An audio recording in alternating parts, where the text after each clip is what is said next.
Stephan Kesting. You are by far the meanest person I've ever had on the sales podcast. I mean, you have a teddy bear in a rear naked choke on your Instagram profile. Why am I even having you on my show? I don't know. It just to add a little bit of edge, I suppose. But no actual teddy bears were hurt in the making of that photograph. I should point out. That's awesome. Well, hey, thanks for coming on the show. It was great meeting you, even though it was quick down at Traffic and Conversion. You came down from. We kept on missing each other.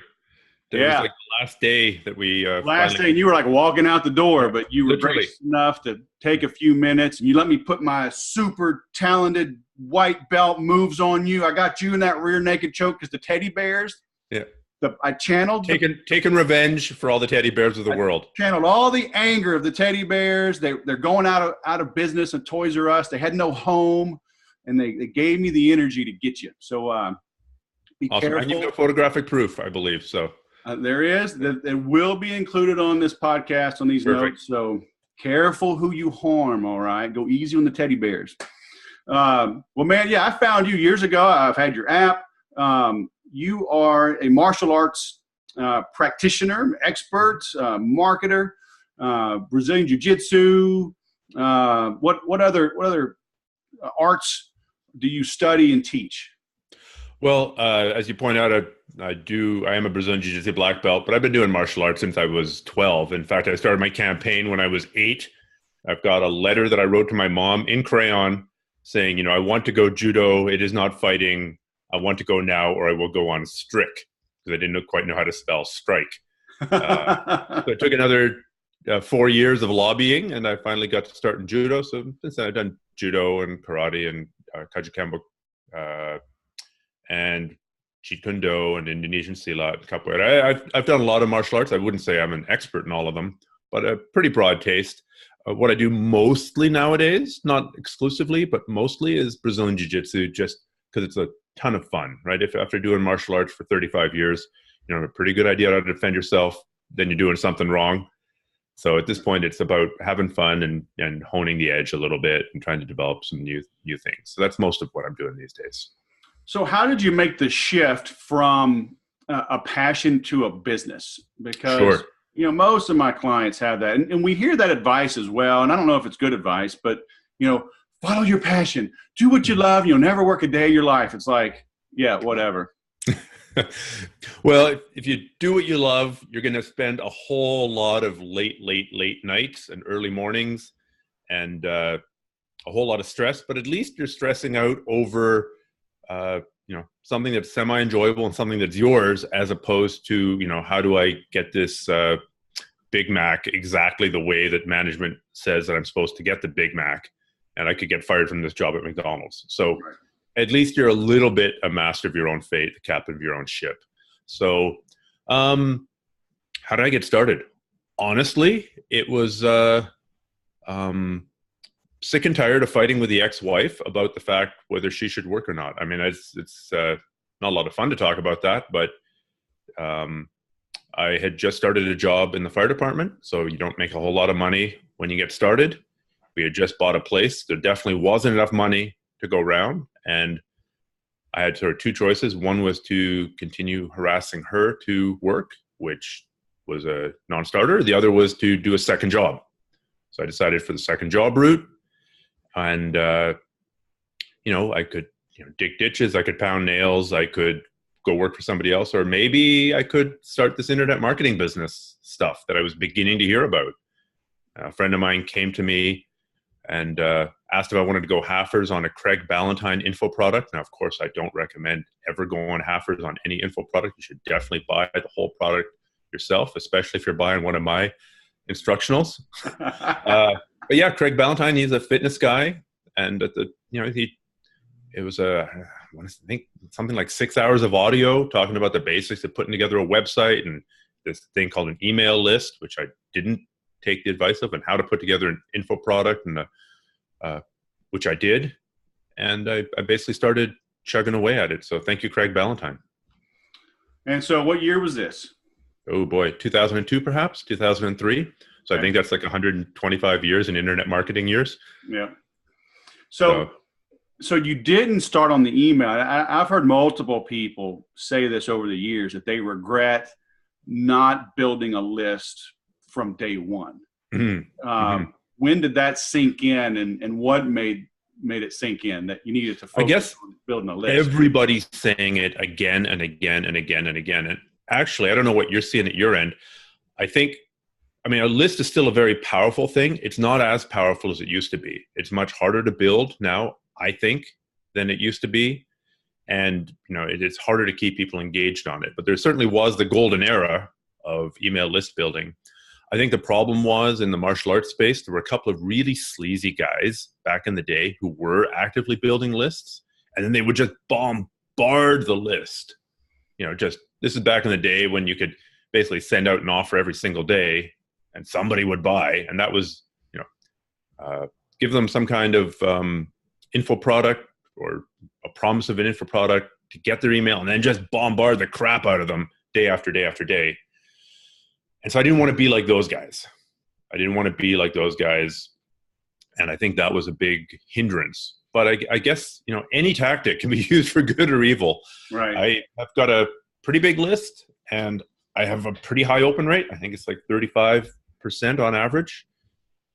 And why is that? Well, it's because I give a ton of content. So my basic heuristic is to try and give 10 pieces of ask-free content. So here's some thoughts on a specific aspect of jiu-jitsu. Here's some thoughts on a specific aspect of training without any concealed ask. And then, I guess the biggest ask sometimes would be sending them to my website, sending them there to go look at this video on my website. If they're on my website and they happen to wander around and buy something, that's great. But that's a pretty indirect ask. And then after about 10 of those, I do ask, but even the ask is really couched in a lot of content and try to educate. So I think the Gary Vaynerchuk model of jab, jab, jab, right hook, of give, and then ask is a pretty good one. Trying to guilt people into buying. Right. So I get a lot of emails back to me from people saying, thank you for sending me your emails. And there's not too many email lists that I'm on where I feel compelled to thank the guy for sending me the emails. So I think I'm doing that aspect of it right. Hey, I get those on the Weekly Whisper. I'm just saying, Okay, well then I'm maybe that's where we've. I'm sorry. Say again, please. I said we're rare in that case. Okay. And I'm remiss to not have signed up for it, so I will definitely do that as soon as we finish up here. No stress, no pressure. No. It's a very effective. It's very in the trenches marketing that you're doing. Get people on your podcast, and then one by one guilt them into signing up. One by one. So I now have 314 subscribers plus my mom. Well, everyone starts somewhere. I don't think she reads them though, but she does get it. So So you say email isn't as effective today. If you had to start over today, knowing what you know now, you do a lot of videos. Your YouTube is very active. Your Instagram is active. Where would you focus? I think still email, because email is an asset that you can then use to build other assets, right? So basically any asset you can use to build another asset, but it's tough. It's tough to get people to sign up for your Instagram if they're on YouTube, because this is just my opinion. I don't have data to back this up, but I've done some experiments. For example, my Twitter is something I've been trying to build for years, at Stephan Kesting, by the way. How's that for a subtle plug? Woo! And I'm pretty active on it, but trying to cross promote it from one platform to another, to say, like on a YouTube video, to say, hey, if you got a question, ask me on Twitter. That's tough. People are on YouTube. They want to stay on YouTube. They want to ask you a question. They'll damn well go in the comments of YouTube and ask you there. Right. Get them to jump from one platform to another platform is tough.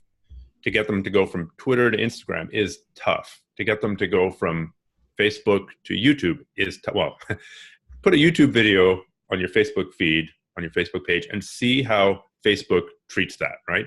You're lucky if Facebook will show that to 10 people. Yeah.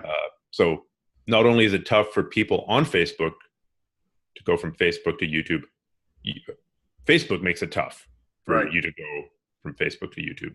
Of course, they want to keep people on their own platform. Well, yeah, and they are different. I mean, they're different. It's like asking, I don't know, a motorcycle rider to, join the Jeep 4x4 club. Exactly. I mean, they're different. Yeah, but even if they're in both clubs, because most people, at least my audience, they're on Facebook and they're on YouTube, sure, and they have an email address and they're probably on Instagram. But still, when they're in, it's kind of like, to take your analogy, when they're in the motorcycle club environment, to then say, hey, well, we're also having this thing at the Jeep club. It's like, no, don't talk to me about the Jeep club when I've got my leathers on and I'm feeling like super badass. Right. In my motorcycle environment. Right. So I think actually email is the easiest medium to get people to go to other media. Right. Because you can send them to a YouTube video. You can send them to a really funny Instagram post. You can tell them about your Snapchat or whatever it is. Right. So do you have like a strict marketing schedule or calendar that you adhere to? Like, do you know this week or this month what you're going to work on, or is it a little more fluid? Like maybe responding to questions people ask, or, because you put out a lot of content. And I know, I'm guessing you can't just wing it because you're doing a lot of video and high quality video. So I'm assuming you've got some small type of production team helping pull all this together. Well, those are, I think, two different questions. Number one is whether I have a schedule or a schedule for the Canadians watching. Schedule. Somebody gave me crap about using schedule the other day. Like, that's so... This is an American podcast. I need you to say schedule there, damn it. Well, I'm sure somebody in the States somewhere, maybe in northern Minnesota, says it my way. So I'll speak to the northern Minnesotans and get their hate mail. No, we say schedule. Anyhow, in terms of a schedule and figuring out when to publish what, I have a couple of basic rules. I try to put out 2 to 3 YouTube videos a week. And so sometimes I'm scrambling for that. I'm trying to do minimum 2 podcasts a week. Sometimes I'm scrambling for that. I try to do daily Instagramming. I try to do daily Twittering. I've got a couple different sites that I do email for. I've got grapplearts.com, which is a big jiu-jitsu site. And I've got selfdefensetutorials.com, which is more of a self-defense and martial arts oriented site. So it is a lot of content to produce. I do have a little bit of a team now. I've got a couple days of video help a week, and I'm trying to this is something that I know I've needed to do, but I'm part German, right? I'm sort of somewhere between 25 and 50% German. That does mean I'm a control freak, and farming out things is really tough for me because I know people aren't going to do it the way that I would do it. Right. So it's taken a lot of time actually to develop relationships with a couple of video guys, because that's a big, video is a heavy lift, right? That's a lot of time. So to streamline those things, I do have help for somewhere between 2 and 3 days a week. But I think the first and most important thing, and probably advice that people don't want to hear, is learn to do it yourself. This has been the cornerstone of my process. And I used to do all my own web programming. I still do. I still can do basic HTML, although I'm in WordPress now. But by knowing the basics, you can then watch whether you're being screwed by somebody, right? Like everyone who's been in the business for a while has got some horror story about some bloody programmer who completely screwed up their site and just gutted it. So I had one guy, I'm not going to mention his name for obvious reasons, but he basically killed my organic traffic by about 60%, right? He made some changes to the site, and it took tens of thousands of dollars of hiring somebody who actually knew what they were doing to unscrew up the site. And I don't know what your rating is on iTunes, but I would use words other than screw up if we were talking in person, because it was a huge step backwards. Right. But because I had the basic familiarity in coding and the basic familiarity in HTML, I could kind of sort of understand and follow the discussion and be sure that somebody wasn't feeding me a line of crap when they were talking about how they were going to fix it. Same thing with video editing. By knowing how to do it, well, I'm still a pretty good video editor. By knowing how to do the basics, I could then farm it out, and we can have conversations like, hey, well, why don't you fix that lighting with this filter? And then why don't we just, zoom in a bit here and crop it on the right-hand side? and we'll go for this kind of transition. It creates a language where you can talk to people. Right. Similarly, I've got some very basic audio editing skills, but that makes it easier to talk to the guy helping me with my podcasts. So yeah, it's more work. I think this whole, I think it's mostly a Tim Ferriss style thing of outsource everything. I'm not really a fan. And maybe I'd be richer, maybe I'd be more relaxed, maybe I'd have more time if I did follow that. But that's not what I do. So I can only speak to what I do and what works for me, which is pretty much know how to do everything. And then once you know how to do it, once you know how to talk to a customer, an angry customer by email, then you can maybe think about outsourcing that. Right. I'll give you a big hint, a big tip that I did get from Tim Ferriss after just having slammed him. So when I've had a couple successful hires recently, people who've done really well, but my ad on Craigslist is something like, hey, here's who I am, blah, blah, blah, blah, blah. I don't give them the exact details, but I run a digital information business. Here's what I need you to do, whether it's video editing. And then at the end I say, to apply, please send me a 200-word email. And in the case of the video guy, a 30-second video of you cropped square, put on a unlisted link on YouTube, and send me the YouTube link. So you'd figure that'd be pretty easy for somebody applying for video. But no, I've got maybe 30 or 50 applications before I shut it off. And of those, I think 48 of them were, dear sir, well, all but 2 were, dear sir or madam, I'm so excited to work for your company. Please find attached my resume. It's like, no, That's not what I asked you. I asked you to edit a short video they can film on your phone. Yeah. You're applying for a video editing position. Similarly, for, administrative assistants, it's like the task at the end was, can you please paraphrase this 1 minute, from here's a YouTube link. Can you please paraphrase what the speakers say from minute 3 to minute 4? And again, more than half of the applications are, dear sir or madam, please find attached my resume. Like, if you can't read, I'm not going to hire you. Well, can't read, you can't follow instructions. Yeah, I mean, give them a little bit of homework.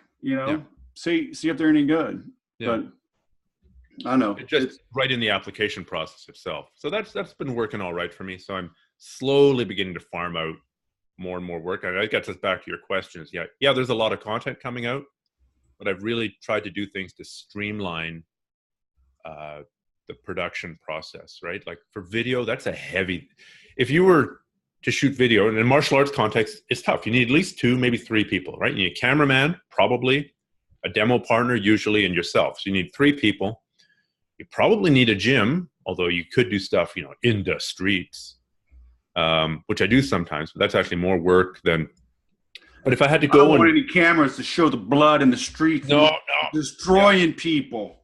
Exactly, just bum fights and react videos. I mean, there's a reason that video bloggers, for the most part, produce so much content. It's easy, at least, to turn on their camera and to start yapping. Right. If you have somebody like, Casey Neistat, who I don't watch a lot, but if you watch his videos, man, that's a lot of work for a video blog.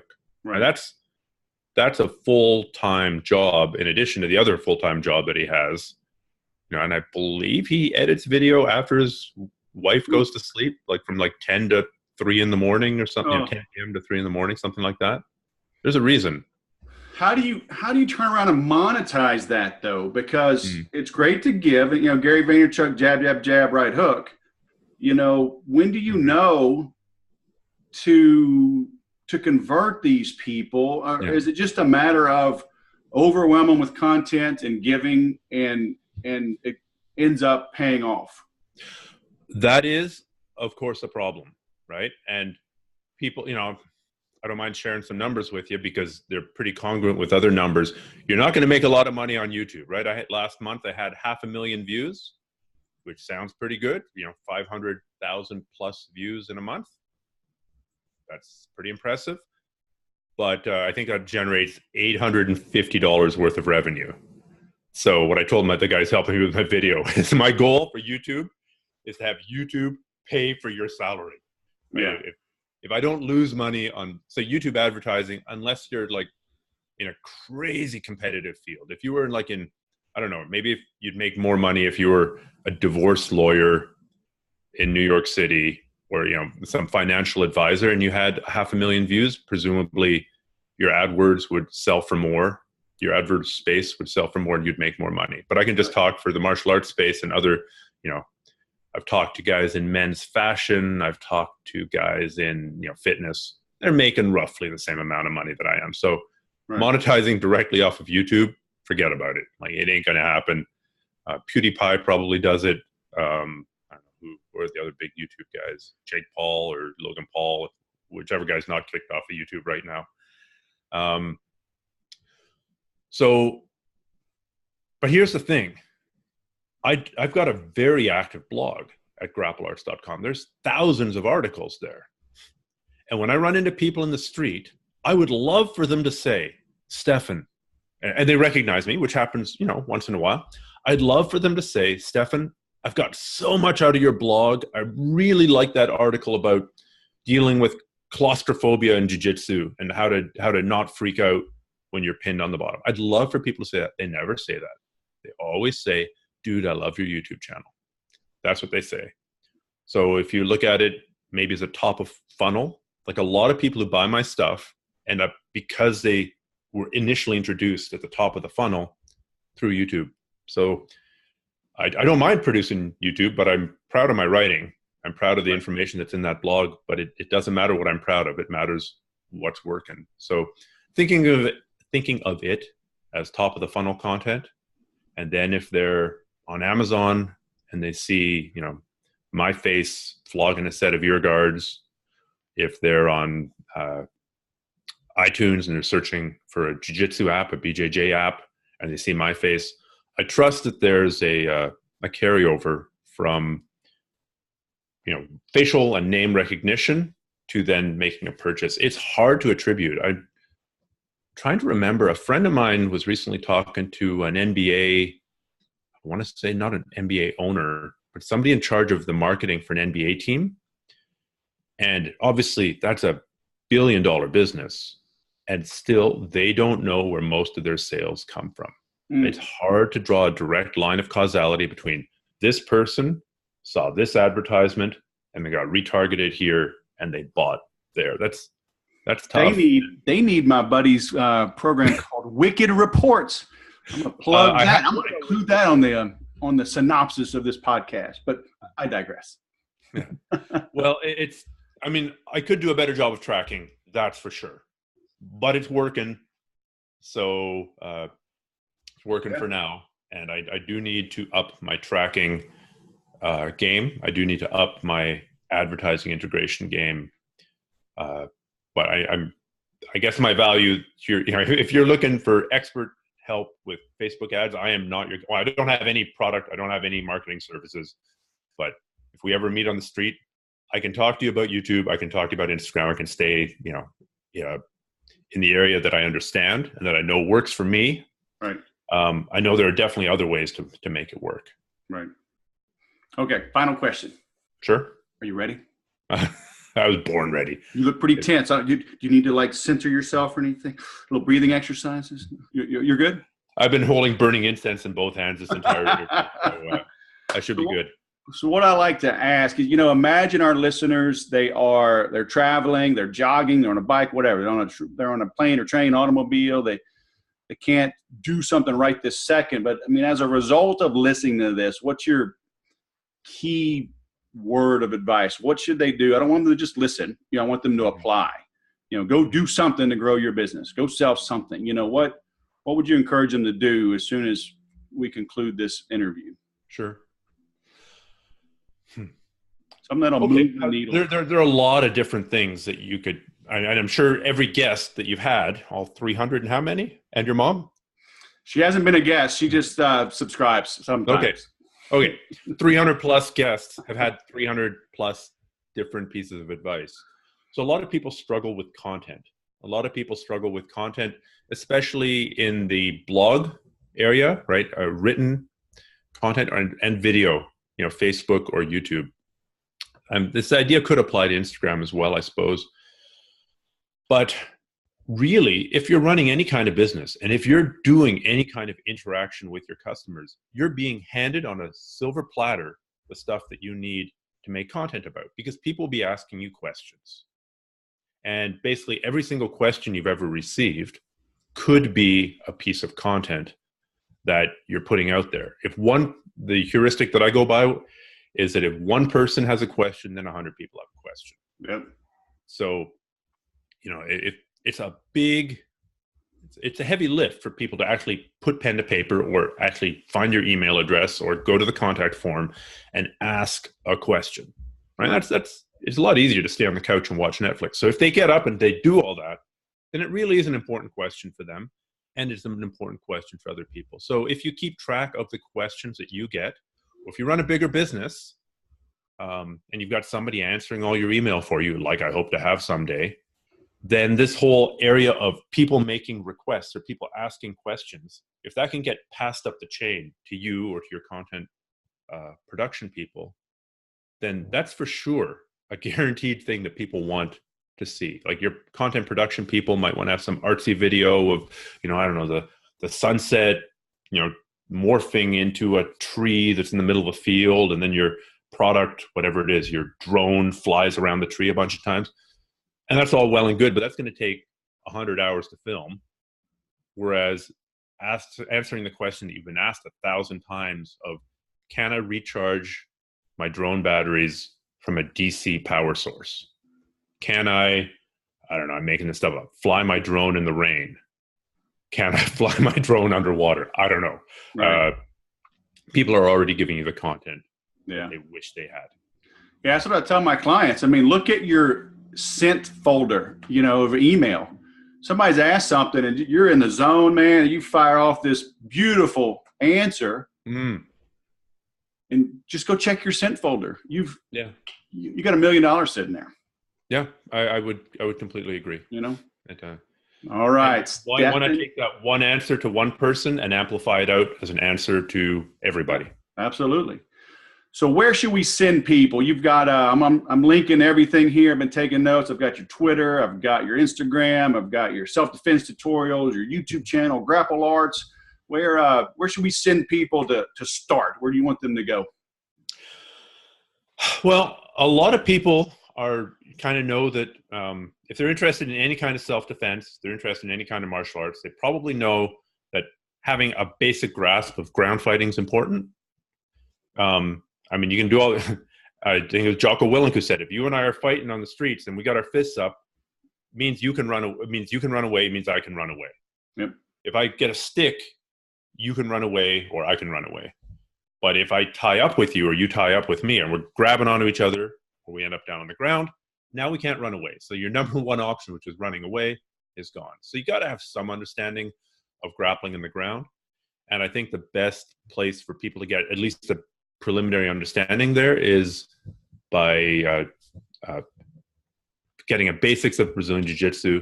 And you can get that by going to grapplearts.com/book. I've got the Roadmap for Jiu-Jitsu book. It's a download. It's a PDF download that goes through the basic positions on the ground, the basic techniques on the ground, and kind of a checklist of things you need to understand if you want to be semi-functional on the ground, or even just understand what the hell's happening in the UFC fight that you're watching with your buddies. Yeah, exactly.